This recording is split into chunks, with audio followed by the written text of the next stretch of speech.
बाबा की कहानी एक रहस्यमयी और डरावनी कहानी है जो एक छोटे से गांव में घटी थी। हेलो दोस्तों, मेरा नाम विक्की और आप देख रहे हैं आपकी स्टोरी। दोस्तों, मैं भगवान से कामना करूंगा, बागेश्वर बाबा से, कि जो लोग मेरे चैनल को सब्सक्राइब और वीडियो को लाइक कर दें, उनकी मनोकामना पूरी हो जाए। चलिए कहानी शुरू करते हैं। इस गाँव का नाम बागेश्वर था, जो घने जंगलों के बीच स्थित था। गाँव के लोग बहुत धार्मिक और ईश्वर में आस्था रखने वाले थे। गाँव के केंद्र में एक प्राचीन मंदिर था, जिसे लोग बागेश्वर बाबा का मंदिर कहते थे। इस मंदिर की खास बात यह थी कि वहाँ एक विशाल पीपल का पेड़ था, जिसे गांव वाले बाबा का निवास मानते थे। यह कहानी लगभग 50 साल पुरानी है, जब गांव में अजीब घटनाएं घटने लगी थी। गांव के लोग अक्सर सुनते थे कि रात को मंदिर के पास अजीब सी आवाज़ें आती हैं। कभी कभी किसी की रोने की आवाज़ सुनाई देती है, तो कभी हंसने की। लेकिन सबसे खतरनाक बात यह थी कि जो भी इन आवाज़ों का पीछा करता, वह या तो वापस नहीं आता या बहुत बीमार पड़ जाता।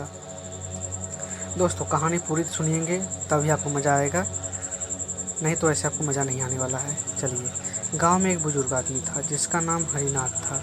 वह गांव के सबसे वृद्ध और समझदार व्यक्ति माने जाते थे। उन्होंने कई बार गांव वालों को चेताया था कि रात को कोई भी मंदिर के पास न जाए, क्योंकि वहाँ बुरी आत्माओं का निवास है। लेकिन कुछ जवान लोग उनकी बातों को मजाक समझते थे और मंदिर के पास जाने की कोशिश करते थे। इनमें से कुछ लोग वापस आ गए, लेकिन वे इतने डरे हुए थे कि उन्होंने कभी भी उस रात की घटना के बारे में कुछ नहीं बताया। फिर एक दिन गांव में एक नया परिवार आया। यह परिवार शहर से था और उन्हें गांव की इन पुरानी मान्यताओं पर विश्वास नहीं था। इस परिवार में एक नौजवान लड़का था, जिसका नाम अर्जुन था। अर्जुन बहुत ही साहसी था और उसे भूत प्रेत की कहानियों पर बिल्कुल विश्वास नहीं था। गांव के लोगों ने उसे भी बागेश्वर बाबा के मंदिर के बारे में बताया, लेकिन उसने उनकी बातों को नज़रअंदाज कर दिया।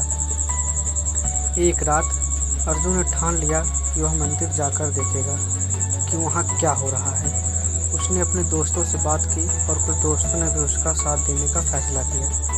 उन्होंने सोचा कि वे मिलकर गाँव वालों के इस अंधविश्वास को तोड़ेंगे। रात का समय था और पूरा गाँव गहरी नींद में था। अर्जुन और उसके दोस्त चुपचाप मंदिर की ओर बढ़े। जैसे ही वे मंदिर के पास पहुंचे, उन्हें हल्की सी ठंडी हवा का झोंका महसूस हुआ। मंदिर का दरवाजा आधा खुला हुआ था और अंदर एक हल्की सी रोशनी थी। अर्जुन ने सबसे पहले मंदिर के अंदर कदम रखा। अंदर घना अंधेरा था, लेकिन उस रोशनी की दिशा में उन्होंने देखा कि कुछ अजीब हो रहा था।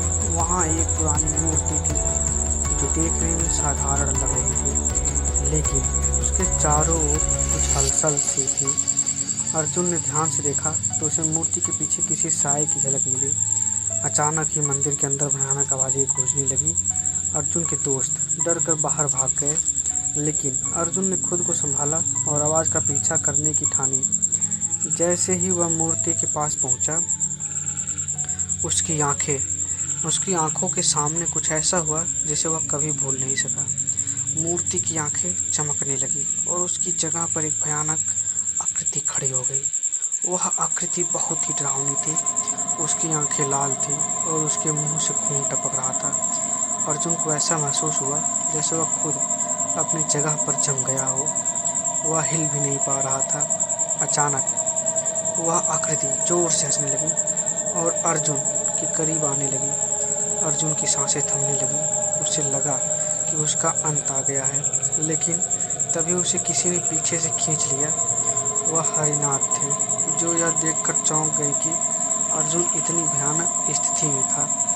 हरिनाथ ने अर्जुन को बाहर खींचा और जैसे ही वे मंदिर से बाहर आए, वह भयानक आकृति गायब हो गई। हरिनाथ ने अर्जुन से कहा, मैंने तुम्हें पहले ही चेताया था ना कि इस मंदिर के पास मत आना, लेकिन तुमने नहीं मानी मेरी बात। लो, यह बाबा बागेश्वर के मंदिर है और यहाँ की बुरी आत्माएं किसी को नहीं छोड़ती हैं। अर्जुन बहुत ही डरा हुआ था, लेकिन उसने हिम्मत जुटाई और हरिनाथ से पूछा कि यह सब क्या है।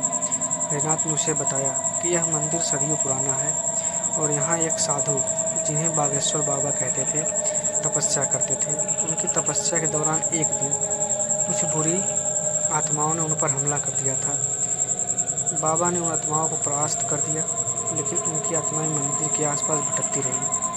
हरिनाथ ने यह भी बताया कि जब से यह घटना हुई है, गांव वालों ने इस मंदिर को पवित्र स्थान माना, लेकिन रात को कोई भी यहाँ नहीं आता। जो भी यहाँ आता है, वह इन बुरी आत्माओं का शिकार बन जाता है। अर्जुन यह सब सुनकर अपनी गलती मानी और कसम खाई कि वह कभी भी इस मंदिर के पास नहीं जाएगा। उसके दोस्त जो उसे छोड़कर भाग गए थे, उन्होंने भी अर्जुन से माफ़ी मांगी। उस घटना के बाद अर्जुन ने गांव के लोगों का बातों का सम्मान करना सीखा। वह गांव में रहते हुए हमेशा सावधान रहता था और कभी भी मंदिर के पास जाने की कोशिश नहीं करता। धीरे धीरे गांव में सब कुछ सामान्य हो गया, लेकिन गांव वाले अब भी रात के समय मंदिर के पास जाने से डरते थे। यह कहानी हमें सिखाती है कि कभी कभी हमारी समझ से परे भी कुछ शक्तियाँ होती हैं, जिनका हमें सम्मान करना चाहिए। बागेश्वर बाबा की यह कहानी आज भी गाँव वालों के बीच चर्चित है और लोग उसे कहानी के सबक के रूप में सुनते हैं। चलिए मिलते हैं नेक्स्ट वीडियो में।